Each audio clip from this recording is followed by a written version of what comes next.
টি-20 বিশ্বকাপের দামামা বাজতে শুরু করেছে। ইতিমধ্যে 4টি দেশ আইসিসির এই মেগা টুর্নামেন্টের জন্য দল ঘোষণাও করেছে। সেই তালিকায় আছে ইংল্যান্ডও। তবে বিশ্বকাপ শুরুর আগে ঘরের মাঠে সিরিজ খেলবে জস বাটলারের দল। আইপিএল এর মূল লড়াই প্লে অফ শুরুর আগেই দলে থাকা ক্রিকেটারদের দেশে ফিরতে হবে। ফলে অন্তত 7 থেকে 8 জন ক্রিকেটারকে পাচ্ছে না আইপিএল এর ফ্রাঞ্চাইজিগুলো। আগামী 1 জুন থেকে ওয়েস্ট ইন্ডিজ ও যুক্তরাষ্ট্রের মাটিতে টি-20 বিশ্বকাপ শুরু হবে। এর আগে পাকিস্তানের বিপক্ষে টি-20 সিরিজ খেলবে একই স্কোয়াড।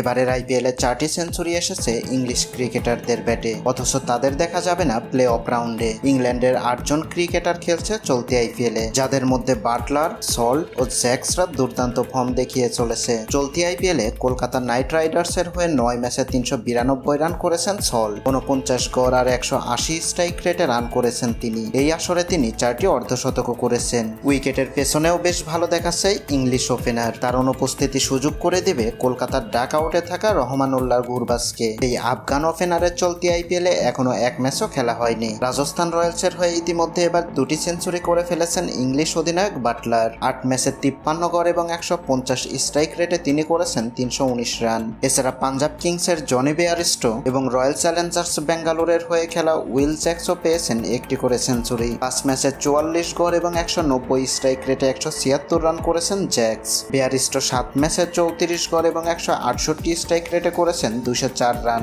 এবারের ফ্রাঞ্চাইজি আসরটিতে খেলার সুযোগ কম পেয়েছেন চেন্নাই সুপার কিংসের মঈন আলী এবং বেঙ্গালুর রিস্টপলি। এর মধ্যে তারা বলার মতো কিছু করতে পারেননি। পাঞ্জাবের জার্সিতে সুযোগ পেয়েও ব্যর্থ লিভিংস্টোন। 6 ম্যাচে তার রান মাত্র 111। এছাড়া নিয়মিত অধিনায়ক শিখর দেওয়ানের ইনজুরির কারণে পাঞ্জাবকে নেতৃত্ব দিচ্ছেন English allrounder Sam Curran. Bat হাতে তিনি এখন পর্যন্ত 9 ম্যাচে 152 এবং 12 উইকেট পেয়েছেন। ঘরের মাঠে 22 মে থেকে পাকিস্তানের বিপক্ষে টি-20 সিরিজ শুরু ইংলিশদের, যা চলবে 30 মে পর্যন্ত। অন্যদিকে আগামী 19 মে পর্যন্ত আইপিএল এর প্রথম রাউন্ডের খেলা চলবে। দুদিন পর 21 মে থেকে শুরু হবে প্লে অফ রাউন্ড। পরবর্তীতে 26 মে হবে জনপ্রিয় এই ফ্রাঞ্চাইজি আসরটির ফাইনাল। এর মানে জাতীয় দলের ব্যস্ত সূচি এবং টি-20 বিশ্বকাপ শুরু হতে যাওয়ায় আইপিএল আর ফেরা হবে না ইংলিশ ক্রিকেটারদের।